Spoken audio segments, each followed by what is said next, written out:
సభాధ్యక్షులు సాంబశివరావు గారికి, వేదిక మీద ఉన్న పెద్దలకు, సభలో ఉన్న మీ అందరికీ పేరు పేరున వందనం.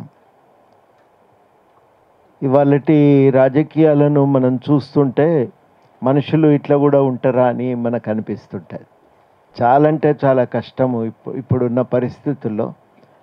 ఇవాళ చేరితే తెల్లారేసరికి ఏదో ఒక పదవి కావాలి. ఈ పనులు ఏదన్నా నెత్తినేసుకుంటే ఏమన్నా మిగులుతాయని లెక్కలు వేసుకునేవాళ్ళు. మనకేదన్నా దీంతో లాభం ఉంటుందా అని, నేను నాది అని డబ్బుల చుట్టూ తిరిగే రాజకీయాలను మనం రోజూ చూస్తూ ఉన్నాం.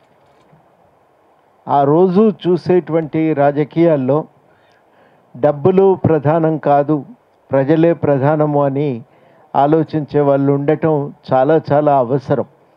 అట్లాంటి ఆలోచనతో పనిచేయగలిగే వాళ్ళు ఇవాళటి అవసరం. చాలాసార్లు చూస్తుంటానే కూడా చిన్న చిన్న అప్లికేషన్లు పట్టుకొని తిరుగుతుంటారు. ఎవరో ఒకరు అప్లికేషన్ చదివి సమాధానం చెప్తే చాలు, వాళ్ళంతకంటే పెద్దగా ఏం ఆశించరు. కానీ ఆ మాత్రం కూడా సహాయం దొరకదు.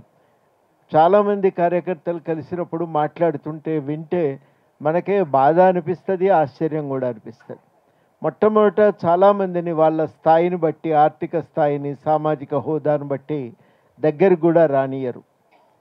తర్వాత మనుషులు ఏదన్నా సమస్యలతో వస్తే శాంతం వినే ఓపిక కూడా లేదు. ఎక్కువ వరకు హైదరాబాద్ కేంద్రంగా ఉండి ఇట్లా పనిచేయటం అనేది మనం ప్రధానంగా చూస్తూ ఉన్నాం. పాలక పార్టీలన్నీ కూడా ఆ కోణం నుంచే సాగుతూ ఉన్నాయి. దాని నుంచి ఒక మార్పే మనం ఇవాళ ఇట్లాంటి నాయకులు, మనకు ఉన్న పెద్ద నాయకులందరూ కూడా మనం ఆ రకంగా వారిని, ప్రసాద్ గారిని, పోటు ప్రసాద్ గారిని, బాలమల్లేష్ గారిని, అదేవిధంగా రామచంద్రరావు గారిని మనం చూస్తూ ఉన్నాం. ఇక్కడ బాలమల్లేష్ అయితే నేను ఒక 25 ఏళ్ళ నుంచి చూస్తూనే ఉన్నా. స్టూడెంట్ లీడర్గా ఉన్నప్పటి నుంచి ఏఐవైఎఫ్ నాయకుడిగా రాష్ట్ర స్థాయి బాధ్యతలు నిర్వర్తిస్తున్న కాలం నుంచి, ఆ తర్వాత పార్టీ నాయకుడిగా ఎదిగినప్పటి నుంచి చూస్తూనే ఉన్నా. చాలా ఓపిక, చాలా నిబద్ధతతో తాను నెత్తినేసుకున్న పని చేస్తూనే ఉంటాడు. అది జాయింట్ యాక్షన్ కార్యక్రమాలే కానివ్వండి, పార్టీకి సంబంధించిన కార్యక్రమాలే కానివ్వండి, దాన్ని నిర్వహించేటువంటి పద్ధతి చాలా సౌమ్యంగా అందరినీ పలకరించి భాగస్వాములను చేసి మరి ఆ కార్యక్రమాలు జరపటం చాలా అరుదైన విషయం. మనిషి బయటికి దానికి ఆ అట్టహాసం ఏముండదు, మాటలు కూడా ఎక్కువ మాట్లాడు, చాలా సౌమ్యంగా అన్ని కార్యక్రమాలు నిర్వర్తించటం. రామచంద్రరావు గారిని కూడా నేను ఆఫీస్కి వచ్చినప్పుడు కలిసేది. సార్ సెక్రటరీ ఉన్నప్పుడు కూడా ఉన్నారు, ఇంకా ఆఫీసు ఇన్ఛార్జిగానే ఉన్నారు వారు. పోయినప్పుడు ఏదైనా ప్రశ్నలు అడిగితే, అవసరం పడిపోతే సమాచారం ఇచ్చి, మనం ప్రధానంగా ధర్నా చౌక్ పరిరక్షణ ఉద్యమానికి ఆయన చాలా సహాయం చేసి నిలబడి, ఆ ఉద్యమంలో మనం ఎప్పుడు వెళ్ళినా ఏ సలహాలు అడిగినా చెప్పేవాడు. సాయంకాలాలు ఫోన్ చేసి పని పూర్తయ్యేదాకా ఆఫీసులనే ఉండి పనులు పూర్తి చేసుకొని పోవటం. ప్రసాద్ గారితో నాకు ఎక్కువ పరిచయం లేదు, కానీ వీళ్ళిద్దరినైతే నేను చాలా రోజులు చూసిన, చాలా సన్నిహితంగా చూసిన.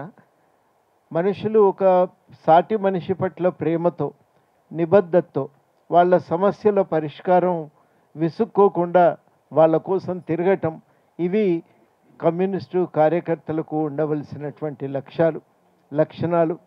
ఆ లక్షణాలు మరి కలిగి ఉండి ఇవాళ లేకపోవటం బాధ అనిపిస్తుంది.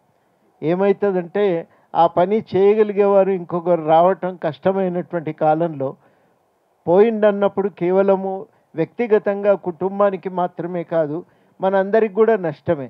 మళ్ళీ మన మీదే భారం పడుతున్నది కదా, ఆయన ఉంటే ఆయన కొంత చేసేవాడు కదా అని మనకు అనిపిస్తూ ఉంటుంది. అట్లా లేకపోవటం అనేది చాలా బాధాకరం. చాలా చిన్న వయసులోనే పోయాడు బాలమల్లేష్. అయితే మరి మనం సామాజిక కార్యకర్తలుగా ఒక విషయం మీద దృష్టి పెట్టవలసిందే. వ్యక్తిగతంగా చాలా వరకు ఆరోగ్యం గురించి ఆలోచించం చాలామంది. మేము బాలగోపాల్ను చూసినాం కదా, మా కళ్ళ ముందే ఆయన కుప్పగూలిపోవటం కూడా చూసినాం. చాలాసార్లు చాలామంది చెప్పిండ్రు ఆరోగ్యం ఒకసారి పోయి చూయించుకోరాదా అని. కానీ కడుపులో అల్సర్ ఉన్నప్పటికీ ఇంత పని చేసినాక రేపు వెళ్తాను ఎల్లుండి వెళ్తానని ఆలస్యం నిర్లక్ష్యం చేయటం, ఆయన కుప్పగూలిపోవటం మనందరం చూస్తూనే ఉన్నాం. చిన్న చిన్న విషయాలే కానీ మనము ఈ బీపీ కానీ షుగర్ కానీ ఇట్లాంటి వ్యాధులకి వ్యాధి కూడా కాదు, అది ఒక రకమైన సామాజిక శారీరక వైకల్యం. అది అట్లాంటి సమస్యలకు ఒక ఉమ్మడి పరిష్కారాన్ని వెతుక్కోవలసిందే, ఒక ఉమ్మడి కార్యాచరణ మనందరిని తినేసుకొని తిరగవలసిందే, లేకుండా అది సాధ్యమయ్యేది కాదు. ఇవి వ్యక్తిగతమైన కారణాలు వచ్చంటే వ్యక్తిగతమైనవి కూడా ఉంటాయి. సమయానికి తినకుండా తిరగటం అనేది ఒక సమస్యే కానీ కార్యకర్తలు చాలామందికి. కానీ దాంతోపాటు ఏంటంటే సమాజం కూడా మొత్తము మన తిన్న అలవాట్లు, ఆహారపు అలవాట్లన్నీ కూడా మారిపోతున్నటువంటి సమయంలో ఇట్లాంటి రుగ్మతలకు కూడా అవకాశం ఏర్పడుతూ ఉంది. ఇది ఒక సామాజిక రుగ్మతగానే దీన్ని గుర్తించి వీటిని రూపుమాపటానికి కూడా ఉమ్మడిగా మనందరం ప్రయత్నం చేయవలసిన అవసరం ఉంది.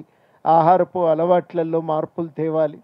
చాలా చోట్ల మనం జోక్యం చేసుకుంటే ఒక మార్పు సాధ్యమవుతుంది.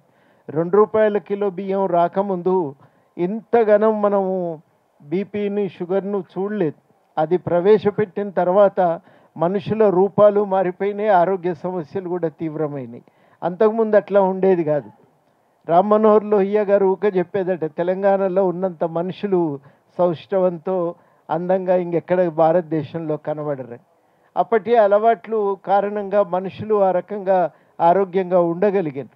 మళ్ళీ ఒకసారి ఒక ఉద్యమంగానే మనం ఈ ఆహారపు అలవాట్ల విషయంలో కూడా కొంత దృష్టి పెట్టవలసిన అవసరం ఉంది.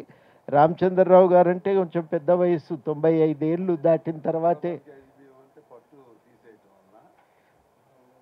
ఇప్పుడు ఏది అంతకుముందు అది లేదు కదా. జొన్న అన్నం ఇవి బాగా ఉండేది, జొన్నం సజ్జలు ఉండేది, జొన్న ఉండేది. అవన్నీ మామూలుగా ఒక కొద్దిపాటి కలిగిన వాళ్ళు కొద్ది కుటుంబాలు తప్ప కానీ 90% పైబడి కుటుంబాల్లో జొన్నన్నమో రాగన్నమో రాగి సంకటో రొట్టెనో మొక్కజొన్ననో ఇవి ప్రధానమైన ఆహారంగా ఉండేది. ₹2 కిలో బియ్యం ఎప్పుడైతే ప్రవేశించిందో మీరు చూస్తే ఆ రోజు నుంచి ఒక పెద్ద తేడా, వ్యవసాయంలో తేడాలు వచ్చినాయి, ఆహారాల్లో మన అలవాట్లు మారినాయి, ఆరోగ్యానికి కూడా అవి చాలా పెద్ద ప్రమాదంగా మారినాయి. ఇవాళ డాక్టర్లు కూడా చాలామంది దాన్ని గుర్తిస్తూ ఉన్నారు. కాబట్టి మనం ఇట్లాంటి విషయాలపైన అంతర్గతంగా దీన్ని ఒక సామాజిక కోణం నుంచి చూసేటువంటి డాక్టర్లు కూడా ఉన్నారు. వారందరి సలహాలతో మనం ఈ విషయాల మీద కూడా కొంత కార్యాచరణ తీసుకోవాలని చెప్పి నేను సూచన చేస్తూ ఉన్నా. సీరియస్గానే మనం కొంత ఆలోచన చేయాలి, ఒక ప్రచారంగా దీన్ని తీసుకోవాలని చెప్పి నేను విజ్ఞప్తి చేస్తున్నా. పెద్ద కష్టమైన విషయాలు ఏం కావు, నియంత్రణలో ఉంచుకోవటానికి కొంచెం మనం జాగ్రత్త పడితే కృషి చేయటానికి అవకాశం ఉంటుంది. ఈ ప్రయత్నాలు మనం కొంత చేస్తూ ఈ కార్యకర్తల్ని కాపాడుకోవటం చాలా అవసరం. నేను అదే విజ్ఞప్తి చేద్దామని ఇక్కడికి వచ్చిన. మళ్ళీ మనుషుల కోసం మనిషి నిలబడేటువంటి కాలం మళ్ళీ రావాలి. అప్పుడు నిలబడ్డారు వాళ్ళు, నా ప్రాణం ఏమవుతుంది అనేది ఆలోచన చేయలేదు. వాళ్ళు నిలబడ్డారు, తెగించి కొట్లాడిండ్రు. ఈ సమాజం మారాలనే తాపత్రయంతో నిలబడ్డారు, కొట్లాడిండ్రు. అట్లాంటి ఒక పట్టుదలతో నిలబడి ఈ సరళీకరణ యుగంలో మనుషుల హక్కులు అంతరించిపోయి పూర్తిగా ఆగమైపోతున్నటువంటి సమయాన మళ్ళీ మనం కార్యకర్తల్ని కాపాడుకోవటం అనేది చాలా చాలా సామాజిక అవసరం. ఇది వ్యక్తిగతమైనటువంటి కోణం నుంచి చూడటానికి వీల్లేదు. దాన్ని కొంచెం దృష్టిలో పెట్టుకొని శ్రద్ధ తీసుకోవాల్సిన అవసరం మనలో ఉంది.